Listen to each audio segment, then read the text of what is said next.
마태복음 4장 12절에서 16절 말씀입니다. 제가 가진 성경은 신약성경 5페이지입니다. 찾으신 줄 알고 제가 봉독해 올리겠습니다.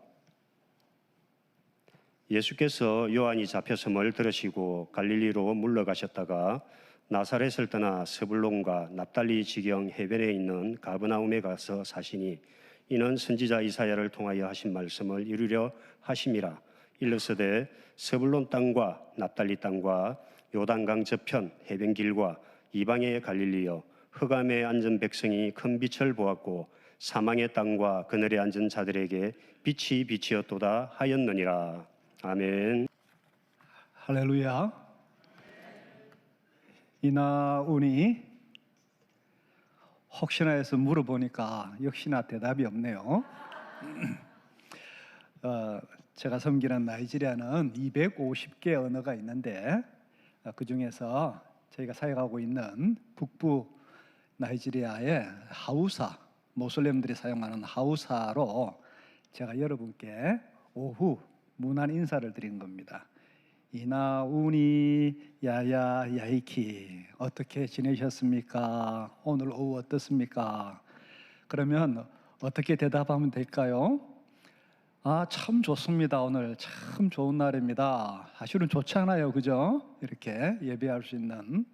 그러면 뭐라고 대답하면 되는 거 아니까 라피아 깔로 하시면 됩니다. 라피아 깔로 한번 물어보겠습니다. 이나우니 야야 야이키.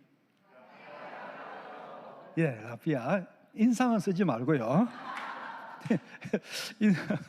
인상 쓰지 마시고 활짝 웃으면서 라피아 깔로 하시면 됩니다. 자, 한번 그러면 우리 옆에 계신 분에게 마주보면서 인사를 합니다. 자, 반대편에 계신 분이 이나우니 야야 야이키.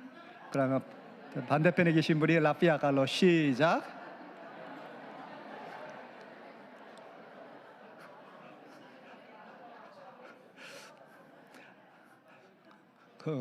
저 인사해라는데 왜 싸우고 있습니까? 네, 참 감사합니다. 참 제가 존경하는 우리 황한선 목사님 늘 참 많이 격려해 주시고 또 이렇게 한국에 방문했다고 이렇게 초청해 주셔서 너무 감사합니다. 사실 나이지리아에서는 예배를 몇 시간 정도 할 것 같습니까? 1번 1시간, 2번 2시간, 3번 3시간, 4번 안 가르쳐 드립니다. 몇 번이겠어요? 예, 보통 3시간에서 4시간 그렇게 예배를 합니다. 그래서 제가 이제 저를 설교를 초청했을 때 설교를 짧게 하잖아요. 그러면 성도님들이 삐껴요. 왜 삐끼느냐? 우리 선교사님이 설교 준비를 안 하셨는갑다. 그래서 짧게 하네? 하고 다른 데 또 가요. 다른 데. 그러면 오늘 제가 여기서 우리 창원세원교회 와서 짧게 할까요? 길게 할까요? 당연히 짧게 하죠. 길게 하면 다음에 오지 마라 할 것 같아서.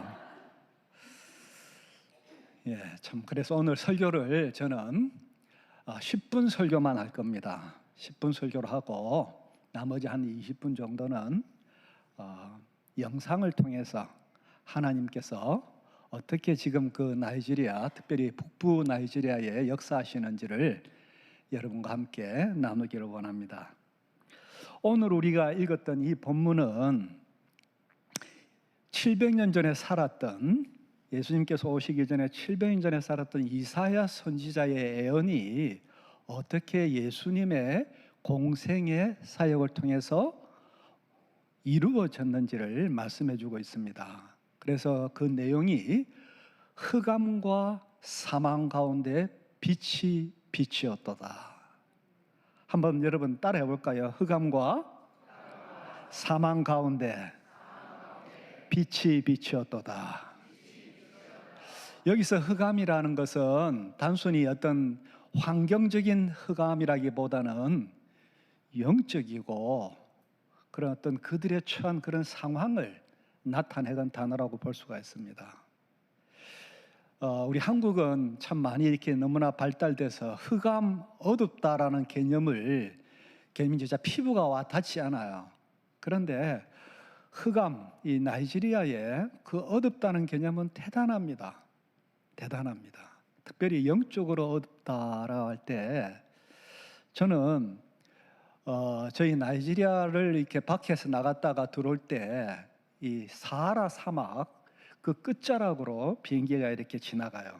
사하라 사막 그 광활한 거대한 사막이잖아요. 그 끝자락으로 이렇게 비행기가 지나가는데 그때 가끔 그 창문 너머로 그 밑을 내다봅니다. 보면 정말 그 사하라 사막에 그 척박하고 메마르고 불타는 그런 사막의 그 모습을 보게 되지요. 그래서 성경에 보면은 성경에 광야라고 하지 않습니까? 광야. 그 광야라는 뜻이 독자 생존이 불가능한 곳을 흔히들 광야라고 표현합니다. 독자 생존이 불가능한 곳. 그래서 그 사하라 사막을 내다보면 무슨 생각을 늘 하는 거 하니까 야, 하나님 없는 인생은 저 사하라 사막에 혼자 떨어져 있는, 그래서 동서남북 어디로 갈지도 모르고 그 불붙듯이 타오르는 그 태양열 아래서 어디로 가야 될지, 무엇을 해야 될지, 어떻게 해야 될지 말 그대로 정말 막막한 흑암과 같은 그런 세상이겠구나.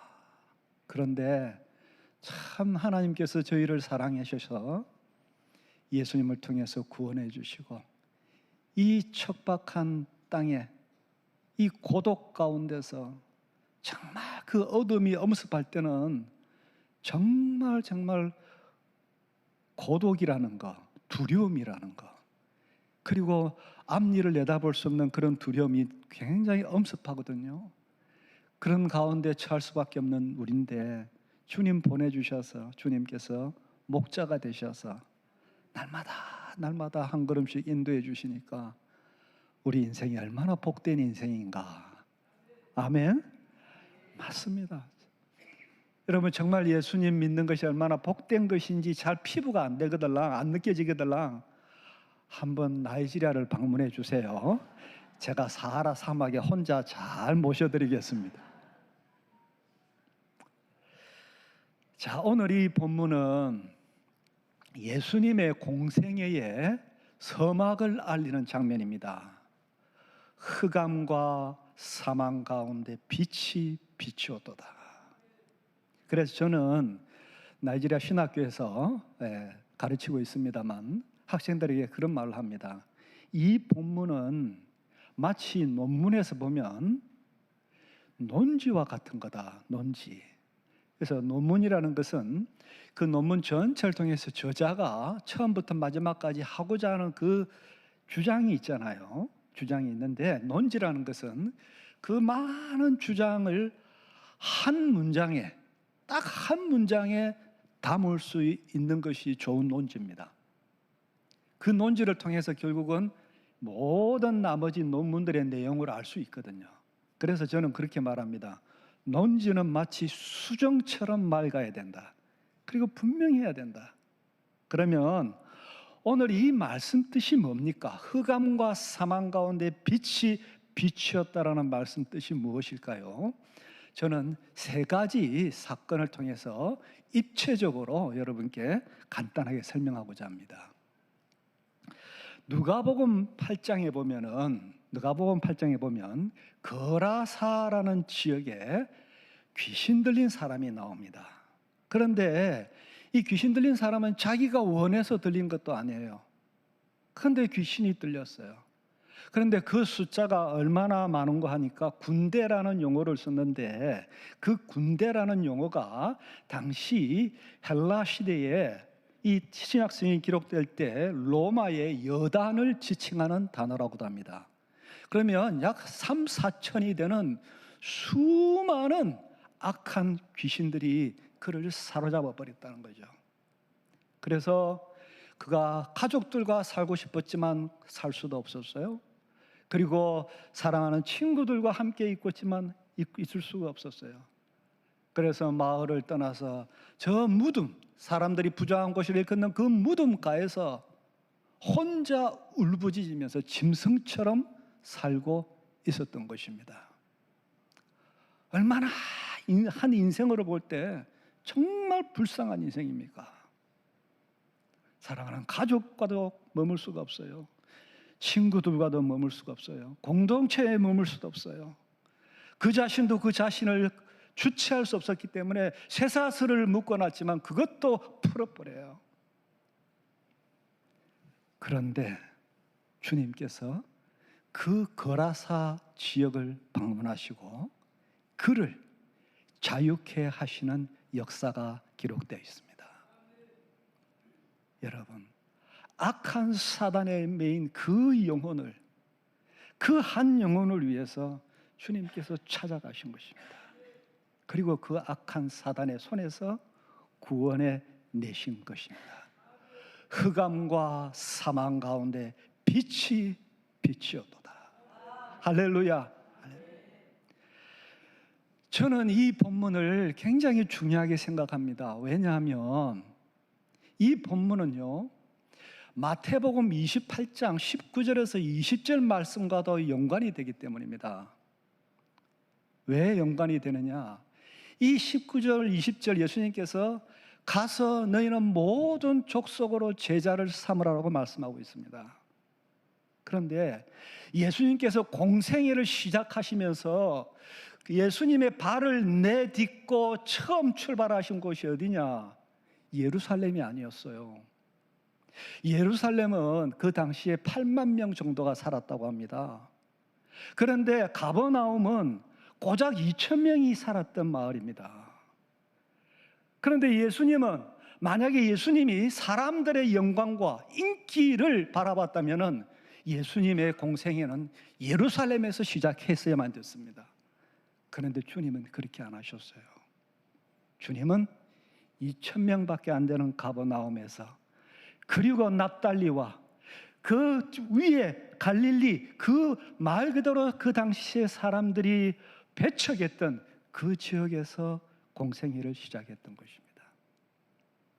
두 번째, 흑암과 어둠 가운데 빛이 비추었도다. 누가복음 5장에 보면은 어떤 사건이 나오는가 하니까 중풍병자가 나옵니다. 이 중풍병자도 자기가 원해서 된 건 아니에요. 그 사람도 아마 가고 싶은 데 많았을 것입니다. 하고 싶은 것도 많았을 것입니다. 남들처럼 마음껏 듣고 싶고 남들처럼 마음껏 생활하고 싶은 그런 마음이 왜 없었겠습니까? 그러나 할 수가 없었죠. 그런데 그에게 내 친구가 있어서 예수님이 마을에 오신다라는 말을 듣고 그 친구를 메고 예수님이 계신 곳으로 와서 지붕을 뚫고 예수님 앞에 내려놓습니다. 그때 예수님께서 중풍병자를 향해서 전무후무한 말씀을 하십니다. 그게 뭡니까? 내 자리에서 일어나라 라고만 하신 것이 아니고, 그것도 위대하시죠. 그러나 더 위대한 건 뭡니까?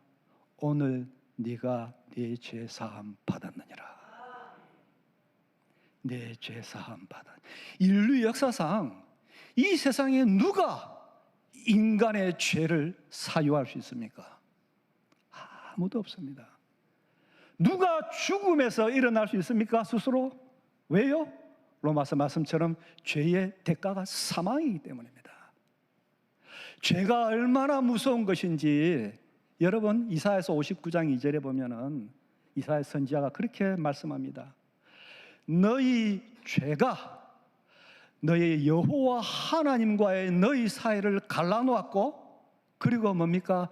그의 얼굴을 너희에게서 돌리우겠다고 되어 있습니다.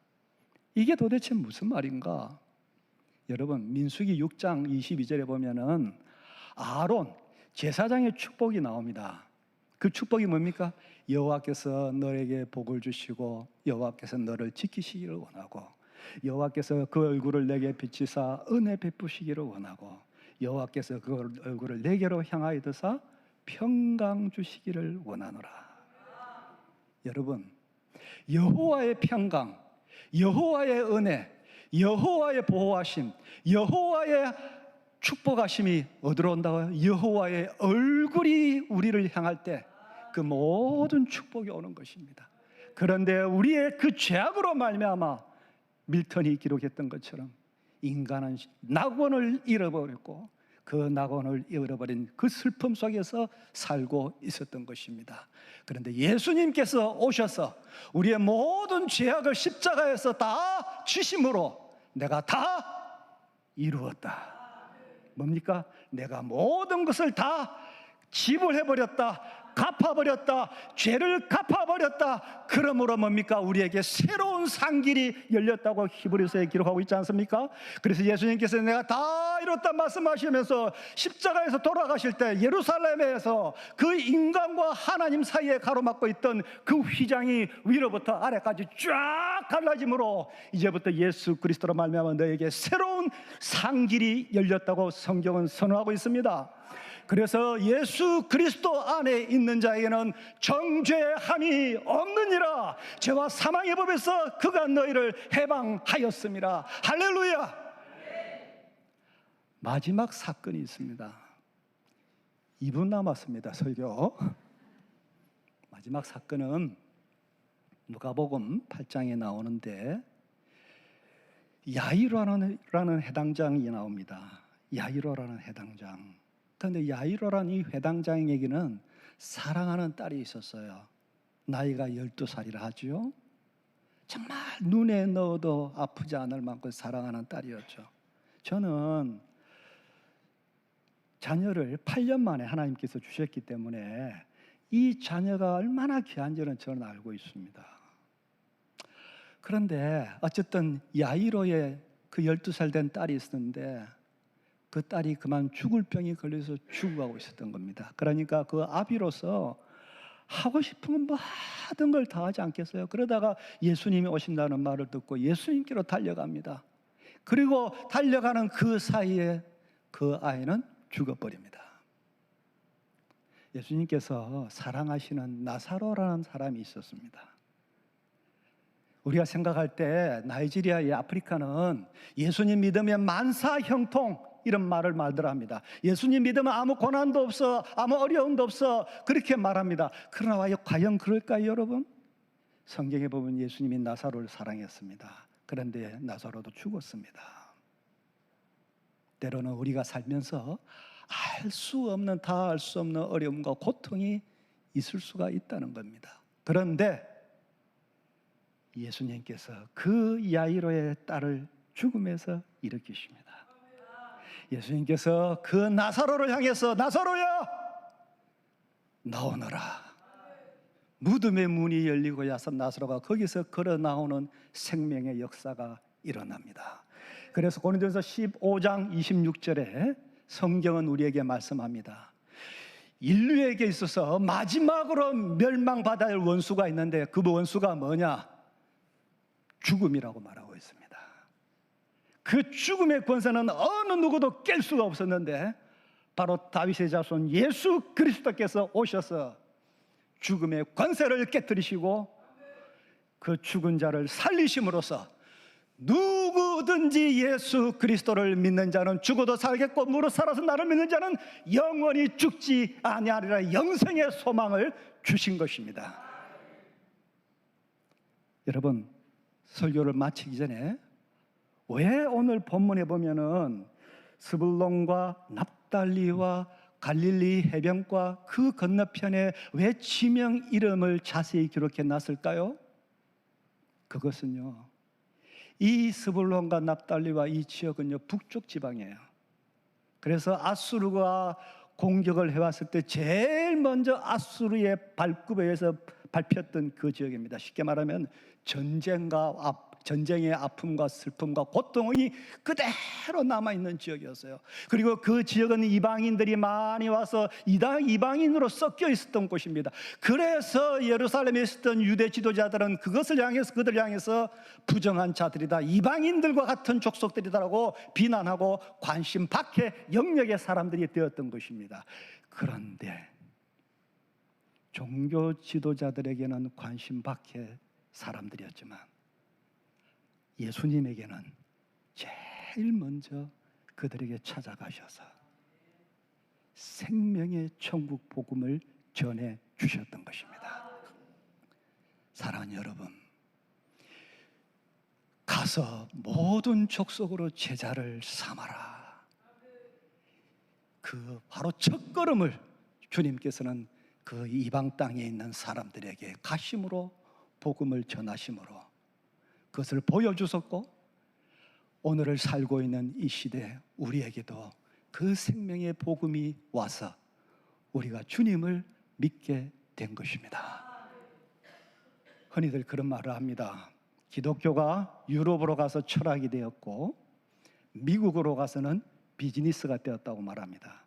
그래서 뭡니까? 오늘날 기독교를 상징하면 외적으로 뭔가 많고, 그리고 뭔가 많은 숫자, 화려한 건물들, 그런 것들을 할 때 하나님이 축복했다고 말합니다. 그러나 여러분, 우리가 잊지 말아야 할 것은 주님이 첫걸음을 행하실 때 주님이 가신 곳은 사람들에게 배척받고 종교 지도자들에게 관심 밖의 사람들, 고통과 고난과 그런 흑암 속에 있는 그들에게 주님은 찾아가셔서 그들에게 빛이 되어 주셨다는 것입니다. 창원 세관교회가 저는 너무 감사합니다. 왜냐하면 너무나 많은 선교의 일들을 감당하고 있습니다.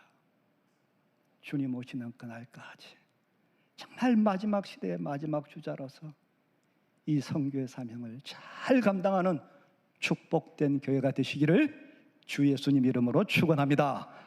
예, 영상 준비해 주십시오. 선교 전략지 북부 나이지리아입니다. 혹시 나이지리아에 와보신 분 계십니까? 혹시나 했더만 역시나 아무도 안 계시네요. 잘하셨습니다. 예, 다음요. 예, 제가 있는데, 그렇죠. 예, 이 지구본이 있고 아프리카가 있고 중간 중부 서부 쪽에 나이지리아가 있습니다. 예, 나이지리아는 아시는 분 계시지만 성교학적으로 크게 두 파트로 나눠집니다. 하나는 북부는 이슬람화로 되어 있습니다. 그래서 수백 년 동안 이슬람의 성지와 같은 곳입니다. 그래서 북부는, 저희가 살고 있는 북부는 90%가 모슬렘들입니다. 그리고 남쪽은 기독교와 그리고 토속 종교가 왕성하지요. 그래서 처음 그 나이지리아에 발을 밟았던 초대 선교사의 기도문이 있습니다. 그것은 주여, 이곳은 지구상에서 가장 강력한 사단의 요새입니다. 그래서 우리가 책을 읽어보면 선교사 열전에 보면 선교사들의 무덤이라 일컫는 곳이 바로 이 서부 아프리카입니다. 그런데 여러분, 제가 왜 이 말씀을 드리는가 하니까 지난달까지만 해도 이 아프리카 전체에 선교사 가정이 딱 2가정이 있었습니다. 그런데 한 가정이 철수를 했어요. 그럼 이제 몇 가정이 남았어요? 예, 저희 가정 한 가정만 남아 있습니다. 제가 왜 이 말씀을 드리는가 하니까 성도님들의 기도가 멀어질까 봐 저는 그것을 염려합니다. 여러분 꼭 기억해 주시고 기도해 주시면 감사하겠습니다. 나이지리아 총 인구는 2억 2,300만입니다. 그리고 1억이 북부에 거주하고 있고, 북부는 이슬람이고요, 하우사가 북부의 주요 언어고요. 예, 북부의 일반적인 모습들을 담아봤습니다. 여러분 아시는 분도 계시기 때문에 보면 땅이 이렇게 모래가 많아요, 그죠? 그래서 제가 우스갯소리로 그럽니다. 건축업 하시는 분, 모래 필요하신 분은 와서 담아가면 된다고. 그냥 공짜입니다, 공짜. 예, 소가 많죠. 예, 소가 많은 거 하니까 이건 풀라니들이 주로 소를 쳐요. 풀라니 95%가 무슬림들이죠. 그래서 여러분 자녀 중에 학교 가기 싫은 아이들이 있잖아요. 공부하기 싫은 아이들은 나이지리아 여기 보내주면 됩니다. 학교가 없어서 소만 치고 살면 되거든. 알고 보면 참 불쌍하지요. 현재 직면한 4가지 도전이 있는데 그것은 샤리아법이 있고 무슬림법이죠. 보코하람 테러, 극렬 무장단체 위협, 무장강도와 납치가 갈수록 증가하고 있습니다. 그래서 여러분 이 기억해 주시면 감사하겠습니다. 선교 사역들인데요. 저희가 최근에 있는 사진을 이렇게 올리려고 했는데 6년 전에 저희 딸이 졸업하면서 찍은 사진이 저희 가족이 다 함께 모였던 사진이더라고요. 6년 전에. 그래서 이 사진을 오래된 겁니다만 이렇게 올렸습니다. 제가 이게 참 감사한 건요. 저희 가족들이 참 그 척박한 그 상황 속에서도 끝까지 저와 함께 동고동락한 전우들이고 또 참 이렇게 가족 사랑하는 가족들이고 그랬다는 거. 그래서 저는 늘 감사해야 합니다. 참고로 우리 아들 둘이가 메이드 인 나이지리아, 나이지리아에서 만들어졌습니다. 예, 한국인 1호 2호죠. 예, 교회 개척과 성장하고 있고 이 모습은 카노라는 지역에 저희 제자와 함께 카노가 이슬람의 성지와 같은 곳인데 교회 개척을 시작했어요. 그런데 10개월 지나서 약 80명이 모이는 교회로 성장했는데 그 교회가 타겟이 돼버렸어요. 폭탄 테러에. 그래서 토요일 날 예배를 준비하고 있을 때 폭탄이 터져가지고 지붕하고 벽하고 다 무너지고 수많은 사람들이 그때 순교를 당했죠. 죽었죠. 그래 참 어려운 위기였는데 이제 그 교회가 성장해서 지금은 그 지역에서 가장 큰 교회 중에 하나로 수백 명이 모입니다. 그리고 주일학교 건물까지도 그렇게 갖추게 되었어요. 할렐루야. 여러분 기도해 주셔서 감사합니다. 그리고 이것은 보코스라는 지역인데 대학생들을 전도하기 위해 전략적으로 세운 교회입니다. 제자와 함께 세워가지고 지금도 역시 매주마다 수백 명이 모이는 교회로 잘 성장하고 있습니다. 예, 아시다시피 제트신학교 교수 사역을 하고 있고 저희 아내와 함께 사역을 하고 있습니다.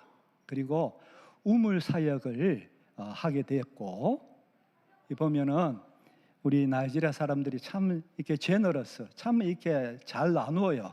그래서 저런 물도 와서 소도 마시고 개도 마시고 돼지도 마시고 다 마셔요. 사람도 마셔요. 그러니까 병이 많아요. 콜레라, 장티푸스, 장염들이 많이 생겨요. 근데 더 어려운, 더 힘든 거는 6개월 동안 비가 오고 6개월 동안 비가 오지 않는데 비가 안 올 때는 모든 우물들이 다 말라버려요. 그래서 이제는 막바지에 이르면은 이 바켓을 들고 물을 구하러 가죠. 그리고 온종일 기다렸다가 자기 차례가 오면 그 물을 가지고 옵니다. 그래서 시작한 것이 우물 공사를 시작했습니다. 이 마을은 앙광쿨라라는 마을인데 전도하러 갔었어요. 제자와 함께 갔는데 거기에 있는 추장이 저에게 그래요. 선교사님, 우리 마을에 물이 필요합니다. 물 좀 파주세요 하는 거예요. 그래 제가 무슨 말입니까? 그러니까 마을이 생기고 나서 지금까지 그 마을에 우물을 팠는데 한 번도 성공을 못했다는 거예요. 그래서 건기철이 되면 말라버려서 아이들이 너무너무 병이 많다는 거예요. 선생님, 선교사님, 우리 마을 물 좀 파주세요 하는 거예요. 그래서 제가 보니까 아이들이 너무 불쌍하더라고요. 저는 아이들에 대한 애착이 참 많습니다. 아이들을 보니까 너무너무 불쌍한 거예요. 왜냐하면 저희 아이들이 물이 없이 생활할 때 그 어려움을 저는 알기 때문에 물이 없어서 저희 가족이 새 바켓으로 하루를 산 적이 있습니다. 그만큼 물에 대한 그 어려움을 알기 때문에 아이들 보니까 너무 마음이 안 됐어요. 그래서 제가 사람들을 다 모으라 했어요. 그래서 망고나무 밑에 다 모였어요. 믿는 사람, 믿지 않는 사람, 불신자든 뭐 크리스찬이든 모슬렘이든 다 모이라 했어요. 그리고 제가 그랬어요. 여러분 알다시피 여러분 마을이 생기고 나 지금까지 의무를 팠지만 다 실패했지 않냐. 나도 그것을 해줄 수 있는 능력이 없다. 안타깝지만 해주고 싶어도 안 된다. 그러나 이 상천하지에 딱 한 분 계신다. 하나님이신데 여러분들이 한 가지 약속을 해달라. 그 뭐냐 그래요?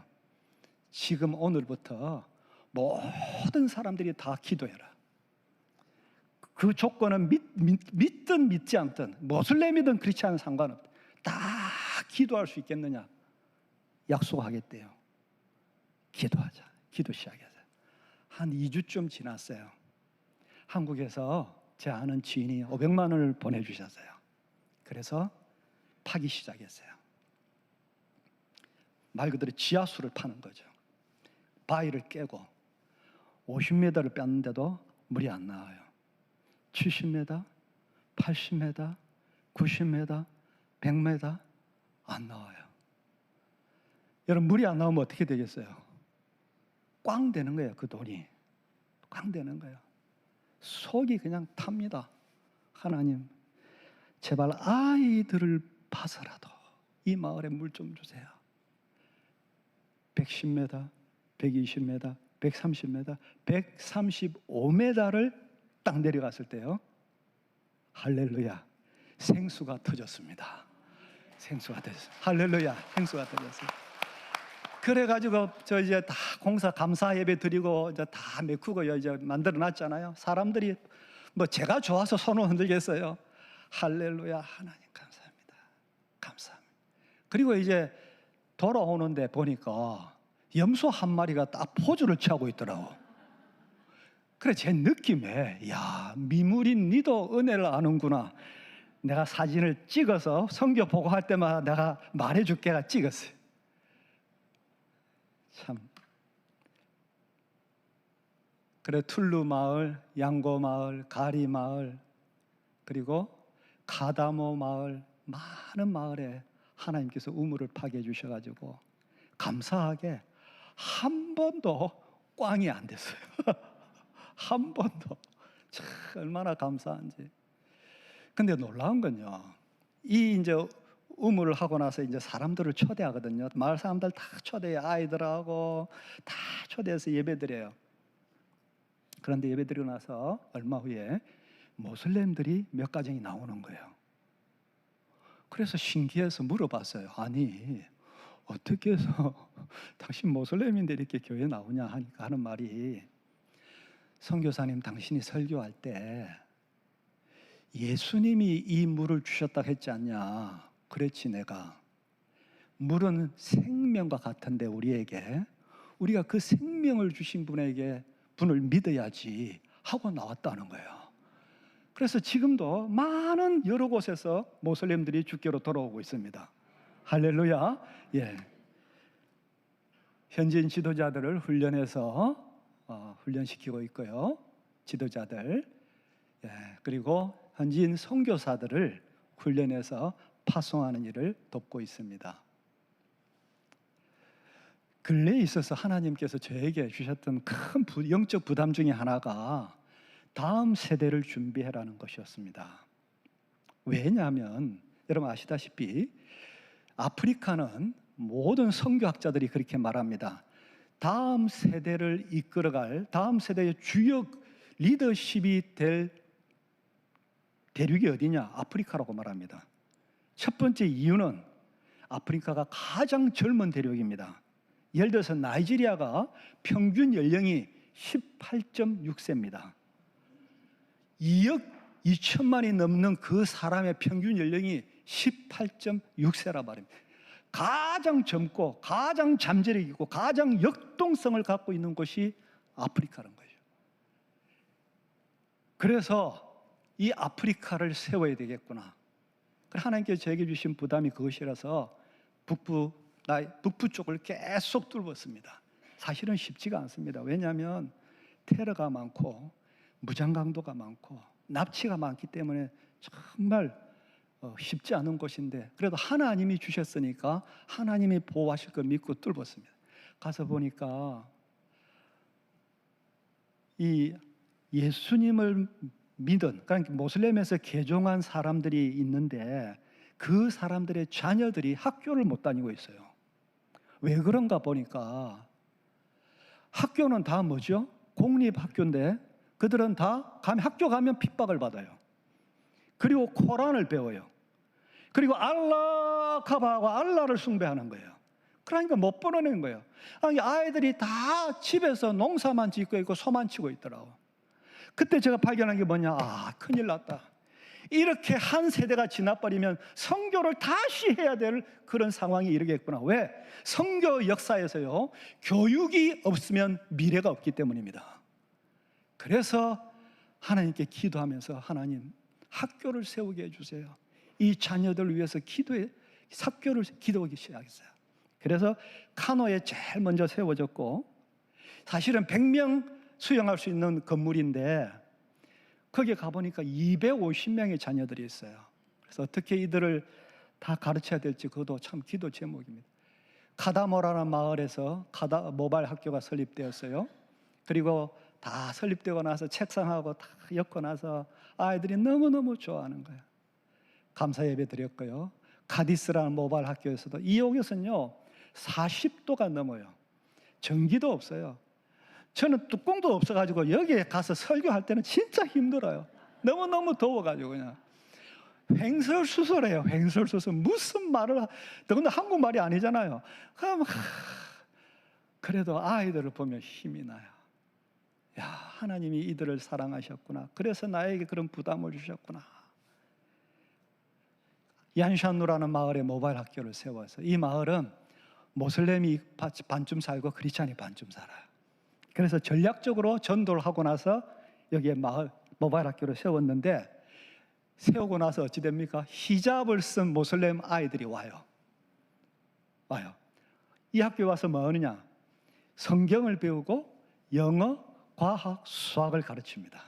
성경을 할 때는 52주 암송 구절을 처음 공부 시작할 때 그리고 끝날 때마다 매일매일 암송 구기합니다. 그럼 어떻게 됩니까? 이슬비에 젖듯이 점차점차 이 자녀들이 다 주께로 돌아오는 생명의 역사가 일어나고 있습니다. 참 놀랍습니다. 관람학교, 모바일 학교, 관람마을이죠.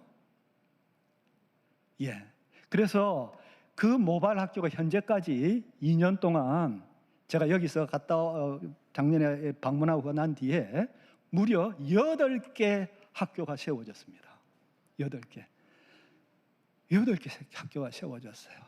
사실은 저는 아무것도 없어요. 하나님이 세우셨어요. 그리고 아직도 많은 자녀들이 기다리고 있습니다. 저는 그걸 생각할 때마다 참 너무너무 마음이 아파요. 자녀 생각할 때. 여러분 기도해 주세요. 그리고 이 곽해 마을은 이 전도를 하러 갔어요. 그래서 이렇게 이제 결신자들이 생기잖아요. 그래서 이제 예배 처소가 필요했어요. 그래서 거기 사역하고 있는 제자가 사람들하고 힘을 모아가지고 이제 그 진흙으로 구운 그 벽을 이렇게 예배당 벽을 세웠어요. 그런데 하루는 제자가 전화가 와, 선생님 큰일 났어요. 왜 그러냐 이러니까 저는 무슨 폭동이 난 줄 알았어요. 아니, 선생님 큰일 났어요. 왜 그러냐 이러니까 이제 벽은 다 쌓아 올리고 지붕만 올리면 되는데 선생님이 이제 우기철이 시작돼요. 우기철이 시작되면 나이지리아는 폭우처럼 오거든요. 폭우가 와요. 폭포수처럼. 그러면 이 지금까지 쌓아 올린 거 다 무너집니다. 선생님 어떻게 하면 좋습니까? 지붕 올릴 계산도 안 하고 했느냐라니까 우리는 믿음으로 했어요. 믿음으로 어떻게 하면 좋아? 믿음으로 했다니까 뭐라 할 수도 없고. 그래 기도하기 시작했어요. 그런데 하나님께서 긍휼히 여겨주셔가지고요. 제가 아는 지인으로부터 보내주셨어요. 그래가지고 지붕이 저렇게 공사가 되고 그리고 두꺼운 양철이지만 헤롯 궁궐보다 제 눈에는 더 예뻐 보여요. 더 멋있는 예배당이 다 세워졌습니다. 지금 저기서는 마음껏 예배드립니다. 그러니 여러분 이 지붕을 올리고 난 후에 폭포수 같은 비가 쏟아졌습니다. 그래 거기에 있는 모든 성도들이 은혜를 받았어요. 하나님이 우리의 기도를 들으시는구나. 참 너무 감사하죠. 여성 지도자를 위한 말씀 사역에 저희 아내가 지속적으로 하고 있고요. 그래서 끝나고 수료하고 난 뒤에는 쌀 구하기가 힘들기 때문에 노동자가 한 달을 벌어서 쌀 50kg짜리 한 포대를 못 삽니다. 그만큼 어렵기 때문에 쌀을 사서 격려를 해줬습니다. 청년 대각성 집회를 했고요. 지금 매일 그렇게 하고 있습니다. 교회 음악 사역자, 저희 아내가 음악 교수로 있기 때문에 사역자 세미나를 하고, 그리고 처음으로 모바일 학교 교사 세미나로 거기 있는 학생 교사들을 다 모았어요. 그래서 3박 4일 동안 잠자고 하면서 목회자들과 함께 세미나를 했습니다. 그리고 이것이 1년에 적어도 한 번씩은 이루어져야 될 일입니다. 센터가 은혜 가운데, 그리고 저희가 오기 전에 미양고라는 마을이 있습니다. 저희 집에서 약 25분 떨어진 곳인데, 이 마을에서 주일 예배 드리고 나서 성도들이 축제를 하고 있었어요. 마을 축제. 그런데 그때 무장 세력들이 총과 칼을 가지고 오토바이를 타고 차를 타고 와가지고 그 마을을 급습해 버렸어요. 그리고 그날에 53명이 다 죽어버렸습니다. 그리고 수많은 사람들이 다치고 수많은 집들이 불타버렸어요. 그리고 며칠 후에 저희가 사역하고 있는 보코스라는 마을에 다시 또 공격을 해가지고 32명이 죽고 수많은 집들이 불타버렸습니다. 그래서 여러분, 지금도 박해받는 북부 나이지리아 성도들을 위해서 꼭 기도해 주시면 감사하겠습니다. 그래서 긴급 구호 사역들을 힘이 닿는 대로 하고 있고요. 카쿤카 마을 모바일 학교 건립을 위해서 기도해 주세요. 저기도 학교가 필요한데 위해서 지금 손 모으고 있습니다. 여러분 많이 기도해 주시면 감사하겠습니다. 이상입니다. 제가 주어진 시간이 아쉽게도 이제 끝이 났습니다. 더 알기를 원하시는 분은 어떻게 하면 될까요? 나이지리아로 오시면 됩니다. 기도하겠습니다. 주님 감사합니다. 참 하나님께서 사랑하시고 너무나도 귀히 쓰시는 창원 사고교회에 와서 하나님의 마음을 나누었고 또 하나님께서 하시는 일들을 나누었습니다. 하나님, 주님 사랑하여 세운 주의 몸된 교회를 통해서 열방 가운데 주의 복음이 땅끝까지 증거되도록 들어 사용해 주옵소서. 예수님 이름으로 기도하옵나이다. 아멘.